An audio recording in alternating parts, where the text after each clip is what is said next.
तो बच्चों, आज जो हम सबक पढ़ेंगे उसका उन्वान है नादान दोस्त। और ये जान पहचान दर्जा 9 की किताब है और इसके मुसन्निफ़ हैं मुंशी प्रेमचंद।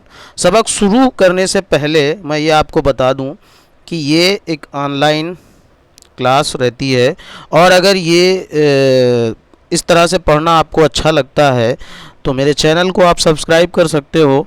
और अगर इसमें कुछ और गुंजाइश है बदलाव की तो आप वो मैसेज कमेंट में लिख सकते हो। तो चलिए ये सबक पढ़ते हैं जिसका उन्वान है नादान दोस्त। तो इसमें जो मुसन्निफ़ हैं उनका नाम है प्रेमचंद। तो थोड़ा सा मुसन्निफ़ का देख लेते हैं, ये कौन है, वो क्या करते हैं।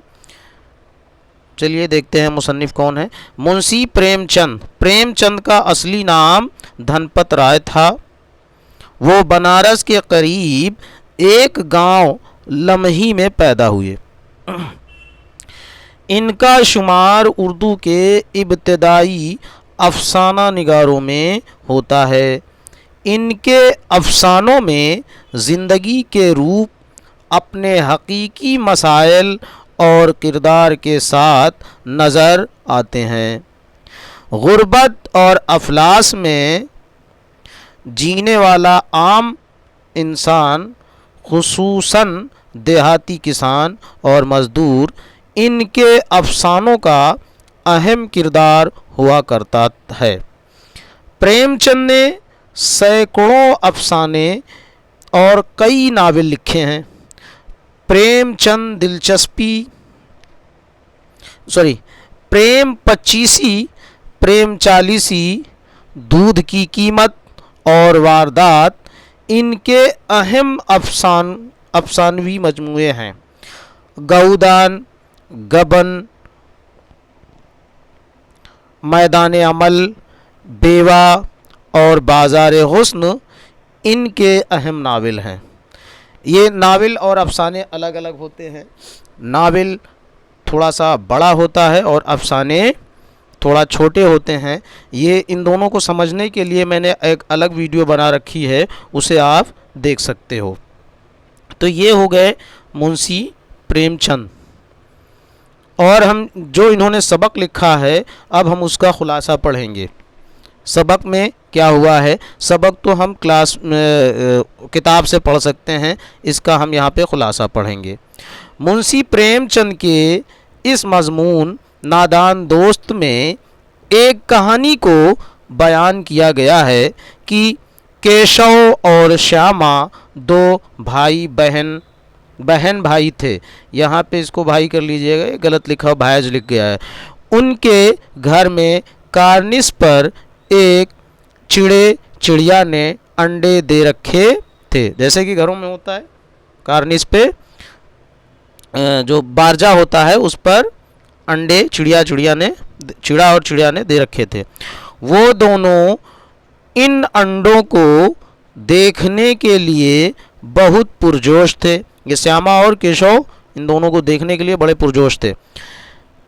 इन्हें फिक्र लाहक रहती कि चिड़िया के घोंसले पर धूप है और उसको महफूज करना चाहिए। ये सोचते थे कि चिड़िया के अंडों पर और या उनके घोंसले पर बहुत धूप है और इसको किस तरह से हमें धूप से छां करनी चाहिए। फिर यहाँ से देखते हैं, आखिर एक रोज़ जब उनकी माँ दोपहर में सो गई तो वह दबे पांव चिड़िया के अंडे देखने के लिए चल दिए। घोंसले तक पहुँचने के लिए केशव ने स्टूल पर चौकी रखी और उसके बाद केशव घोंसले तक पहुँचा। श्यामा ने स्टूल को पकड़ा ताकि वो गिर न जाए।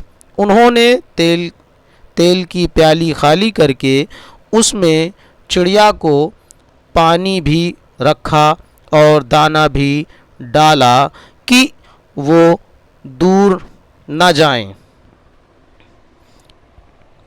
तो ये हो गया। इसके आगे हम देखते हैं और क्या किया इस सबक में क्या हुआ है। केशव ने उनके अंडों को देखा कि वो ऐसे ही तिनकों पर पड़े हैं, तो उसने श्यामा को कपड़ा लाने का कहा ताकि उस पर अंडों को महफूज करके रखा जाए।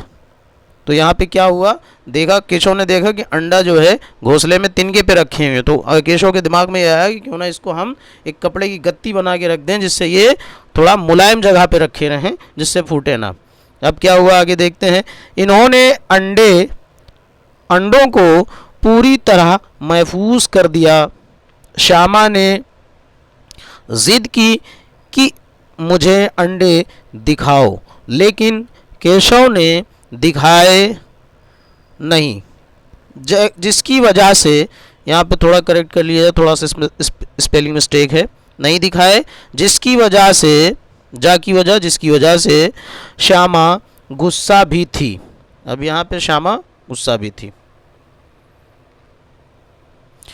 कुछ देर बाद श्यामा बाहर आई तो उसने देखा कि अंडे ज़मीन पर पड़े हैं।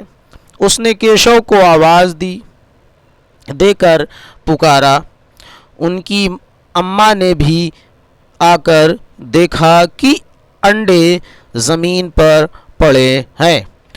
उन्होंने बच्चों से पूछा कि सब इन लोगों ने किया है और क्यों किया है। अब जब अंडे ज़मीन पर पड़े हैं तो केशव की माँ और श्यामा की माँ ने पूछा कि ये किसने किया और क्यों किया।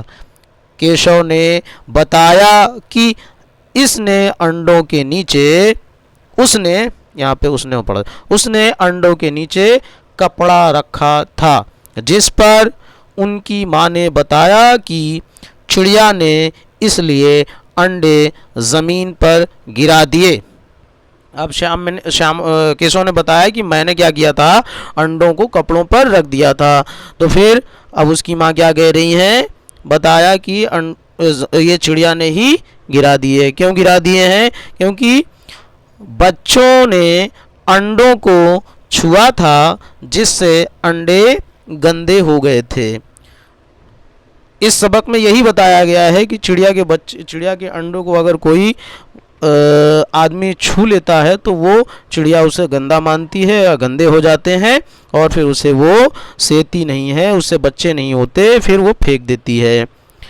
और जिन अंडों को कोई छू ले उसे बच्चे नहीं निकलते। यूं केशव को अपनी गलती का शायद एहसास हुआ और वो बाद में भी कई दिन तक अपनी इस हरकत पर परेशान रहा और अक्सर रो भी पड़ता था। इसीलिए इस सबक का नाम जो है नादान दोस्त रखा गया है, क्योंकि श्यामा और केशव जो है वहाँ पे क्या कर रहे थे, अंडे को हिफाजत कर रहे थे, लेकिन उन्होंने क्या किया, नादानी में एक गलती कर दी कि अंडों को छू लिया, जिससे चिड़ियों ने अंडों को बाहर फेंक दिया।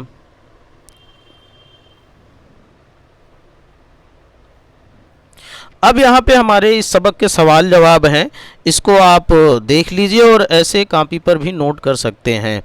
घोंसला देखकर बच्चों के दिल में क्या ख्वाहिश पैदा हुई, ये पहला पहला सवाल है, सॉरी।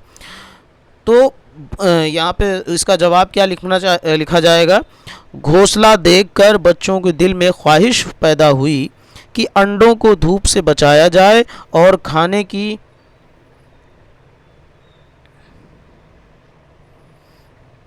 खाने की चीज़ों को घोंसले के करीब ही रख दिया जाए, ताकि चिड़िया और उसके बच्चों को कोई परेशानी ना हो। दूसरा सवाल ये है, घोंसले तक पहुंचने की केशव ने क्या तरकीब की। ये दूसरा सवाल है। घोंसले तक पहुंचने के लिए केशव ने स्टूल पर चौकी रखी और उसके बाद केशव घोंसले तक पहुंचा। श्यामा ने स्टूल को पकड़ा ताकि वो गिर ना जाए। तीसरा सवाल ये है, श्यामा को अपने भाई केशव पर तरस क्यों नहीं आया? ये दूसरा सवाल है। श्यामा को अपने भाई, तीसरा सवाल है, तरस क्यों नहीं आया? जवाब देखिए कैसे है। केशव ने श्यामा को अंडे न दिखाए थे, जिसकी वजह से श्यामा को गुस्सा आ गया और उसने माँ से शिकायत में केशव पर तरस ना दिखाया। ये इसका जवाब हो गया।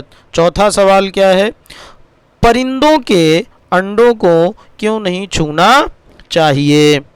इसका जवाब ये है, परिंदों के अंडों को छूने से अंडे गंदे हो जाते हैं और फिर परिंदे उन अंडों को सेने के बजाय तोड़ देते हैं। ये सीने या दूसरी चीज़ नहीं पढ़ा जाएगा, यहाँ सेने लिख पढ़ा जाएगा। उसका मतलब ये होता है कि फिर परिंदा जो है उस अंडे पे नहीं बैठेगा, जिससे बैठने से ही बच्चा निकलता है, तो फिर बच्चा नहीं निकलेगा अंडे से। इसलिए उनके अंडों को हरगिज़ नहीं छूना चाहिए। अब ये आखिरी सवाल है इस सबक में, घोंसले से ज़मीन पर गिरे पर पड़ अंडे किसने गिरा दिए और क्यों? इसका जवाब, चिड़िया ही ने अंडे ज़मीन पर गिरा दिए, क्योंकि बच्चों ने उन अंडों को छुआ था जिससे अंडे गंदे हो गए थे, और जिन अंडों को कोई और छू ले उससे बच्चे नहीं निकलते। ये हमारा जवाब हो गया। अब यहाँ पे जो हमारा अगला सवाल है उसमें बताया गया है, नीचे लिखे हुए लफ्ज़ों से जुमले बनाइए। तो यहाँ कुछ लफ्ज़ लिखे हैं, उनसे हमें क्या करना है, जुमले बनाना है। पहला लफ्ज़ है उधेड़ बुन। उधेड़ बुन उस हालत को कहते हैं जिसमें आदमी कश्मकश में रहे कि ये काम करना चाहिए या नहीं करना चाहिए। तो इसका जुमलों में इस्तेमाल इस तरह से कर सकते हैं, अहमद इस उधेड़ बुन में है कि वो कल कॉलेज जाए या ना जाए। अहमद अभी इस हालत में है कि वो सोच रहा है कल जाए या ना जाए, तो इस हालत को क्या कहते हैं, उधेड़ बुन। अगला लफ्ज़ है अंदाज़ा। अंदाज़ा अनुमान या कयास लगाने को अंदाज़ा कहेंगे। तो इसको जुमलों में इस्तेमाल कैसे कर सकते हैं, मुझे अंदाज़ा न था कि अली इस कदर काबिल लड़का है। तो ये जुमलों में इस्तेमाल हो गया। तीसरा लफ्ज़ है बर्दाश्त। किसी चीज़ को बर्दाश्त करना, सब्र करना, उस बर्दाश्त करना। तो इसको जुमलों में इस्तेमाल कैसे कर सकते हैं, महंगाई की शरह आवाम की बर्दाश्त से बाहर है। चौथा लफ्ज़ है यकायक। यकायक का मतलब होता है अचानक, सडन कोई चीज़ हो जाए तो उसको यकायक कहेंगे। अब इसको जुमलों में कैसे इस्तेमाल कर सकते हैं, यकायक आलमी सतह पर महंगाई की शरह में इजाफ़ा हुआ। ये पांचवा लफ्ज़ सत्यानाश। सत्यानाश हिंदी का लफ्ज़ है जिसका मतलब सब कुछ ख़राब हो जाना। तो इसको जुमलों में कैसे इस्तेमाल कर सकते हैं, अल्लाह उसके दुश्मन का सत्यानाश कर दे, उसको बर्बाद कर दे। ये इसमें ऐसे इस्तेमाल कर सकते हैं। ये खाली जगह वाला आप वो है, इसको आप देख सकते हैं कि खाली जगह कैसे भरेंगे। तो ये आप अपने से कर सकते हैं, क्योंकि इसमें खाली जगह दिया हुआ नहीं है। जैसे इसमें है बच्चे, पाप, टूटी, दफ्तर और कांप। ये लफ्ज़ हैं, इनको इसमें भरना है। तो यहाँ पे कांप भरा गया है, और यहाँ पे टूटी भरा गया है, यहाँ पे पाप भरा गया है, और यहाँ पे बच्चे निकलकर फिर से उड़ जाएंगे, बच्चे भरा गया है, और यहाँ पे दफ्तर भरा गया है। तो इन लफ्ज़ों को आप देख लीजिए और इनको अपनी कॉपी पर नोट कर लीजिए। अगला सवाल है वाहिद और जमा का। अगले सवाल में वाहिद और जमा देखना है। जो कुछ लफ्ज़ों वाहिद में होंगे आपकी किताब में, कुछ लफ्ज़ जमा में होंगे। तो जो जमा में है उनका वाहिद बनाना है, जो वाहिद है उनका जमा में बनाना है। यहाँ पे हमने दोनों को अलग अलग छांट कर लिख दिया है। जैसे पहला लफ्ज़ है सवाल, ये एक वाहिद लफ्ज़ है, इसका जमा हो जाएगा सवालात। मौका वाहिद लफ्ज़ है, इसका जमा हो जाएगा मवाक़े। तीसरा लफ्ज़ है तकलीफ़, इसका जमा हो जाएगा तकालीफ़। चौथा लफ्ज़ है ख्वाहिश और इसका लफ्ज़ जमा हो जाएगा ख्वाहिशात। चौथा लफ्ज़ ये अगला लफ्ज़ है परिंदा, इसका जमा हो जाएगा परिंदे।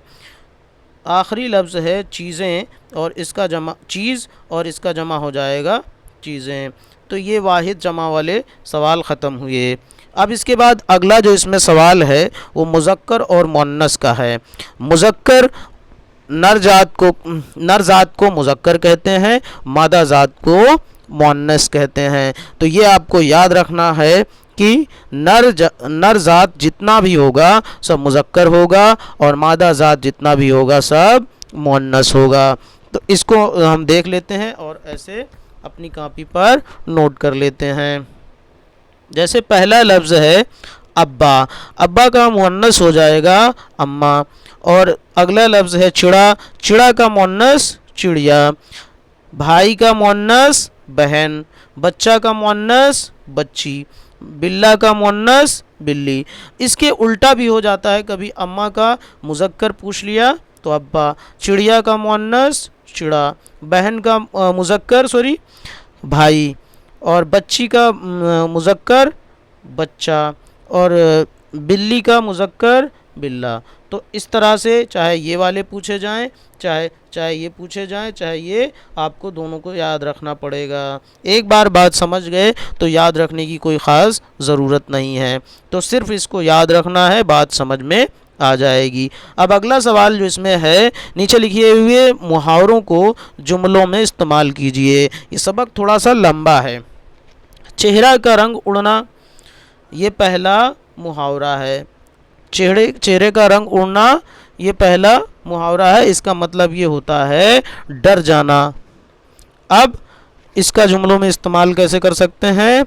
अपने सामने अचानक माँ को पाकर श्यामा और केशव के चेहरे का रंग उड़ गया, क्योंकि श्यामा और केशव डर रहे थे कि माँ ना जान जाए, तो उनके चेहरे का रंग उड़ गया। ये मुहावरे के तौर पर इस्तेमाल हुआ है यहाँ पे। भीगी बिल्ली बन जाना, ये भी एक मुहावरा है, इसका भी मतलब होता है डर जाना। तो इसका जुमलों में इस्तेमाल ऐसे कर सकते हैं, बच्चे हमेशा शरारत के बाद भीगी बिल्ली बन जाते हैं।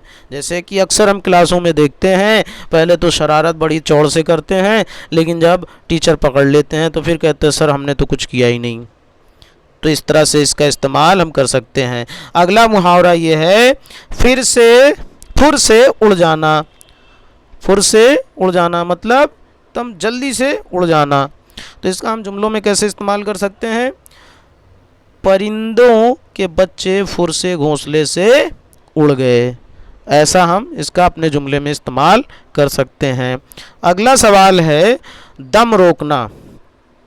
दम रोकना, घबरा कर एकदम रुक जाना। दम रोकने का मतलब एकदम रुक जाना, खामोश हो जाना। इसका हम जुमलों में कैसे इस्तेमाल कर सकते हैं? श्यामा और केशव दम रोके लेटे थे, मतलब एकदम सांस भी नहीं, एकदम सुकून से कि कोई जान ना पाए कि यहाँ पे कोई है, तो उसको कहेंगे दम रोकना। अगला मुहावरा है, आखिरी मुहावरा, सुध ना रहना। मतलब जिसको कुछ भी अता पता ना हो उसे कह सकते हैं सुध ना रहना। अब इसका हम जुमलों में कैसे इस्तेमाल कर सकते हैं? देखें, बुखार की वजह से उसे कोई सुध ना रही, मतलब बुखार में आप कोई इतना ज़्यादा परेशान हो गया कि उसके आसपास की कोई सुध ना रही। तो ये हो गया हमारा मुहावरा। ये मुतज़ाद के लफ्ज़ हैं, इसको देख लेते हैं। मुतज़ाद लफ्ज़ उसे कहते हैं जो लफ्ज़ एक दूसरे के ज़िद हों। अंग्रेज़ी में इन्हों एंटोनीम्स कहते हैं और हिंदी में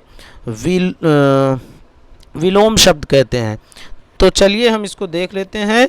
इधर एक तरफ लफ्ज़ लिख दें, एक तरफ मुतज़ाद लिख दें। आप अपने से इसे ऐसे कापी पर लिखकर इसे नोट कर सकते हो। तो पहला लफ्ज़ है धूप। धूप का मुतज़ाद क्या हो जाएगा? छाँव। दूसरा लफ्ज़ है तकलीफ़।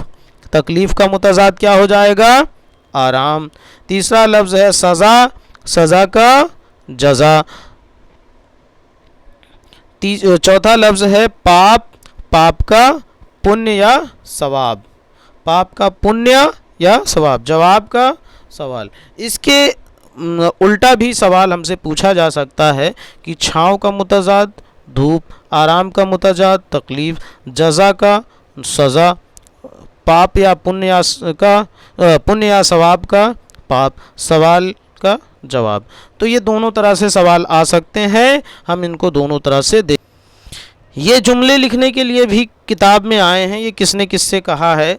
ज़रा हमें भी दिखा दो भैया कितने बड़े हैं। ये जुमला किसने कहा था? श्यामा ने केशव से कहा था।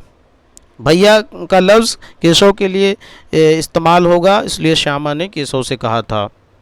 अगला जो जुमला है, जा दाना और पानी की प्याली ले आ। ये जुमला है, इसको किसने कहा था? ये जुमला केशव ने श्यामा से कहा था। केशव जब स्टूल पर चढ़ा हुआ था तो श्यामा से ये चीज़ें मंगवाई थी। तीसरा जुमला है, तुम लोगों ने अंडों को छुआ होगा। ये जुमला केशव और श्यामा की माँ ने इन दोनों से कहा था। केशव और श्यामा से कहा था कि तुम लोगों ने अंडे छुए होंगे। अब अगला सवाल है, इसमें जो है वो अमली काम है। इसको क्या करना है? ज़माने मुस्तकबिल की 5 जुमले लिखिए। वो ज़माना जो आगे आएगा उसे ज़माना मुस्तकबिल कहते हैं। ज़माने माजी उसे कहते हैं जो वक्त गुज़र गया, उसे ज़माने माजी कहते हैं। जो ज़माना चल रहा है उसे ज़माने हाल कहते हैं। तो ज़माने मुस्तकबिल आगे आने वाले वक्त को ज़माने मुस्तकबिल कहते हैं। तो इसके 5 जुमले हम कोई भी अपनी मर्ज़ी से लिख सकते हैं। यहाँ पे भी लिखे हैं, आप इसे भी देख सकते हैं। चलिए यहाँ पे ये सबक ख़त्म हुआ। और अगर ये सबक आपको समझ में आ रहा है या इसमें और कुछ सुधार की गुंजाइश है तो आप उसे कमेंट्स में मैसेज कर दीजिए।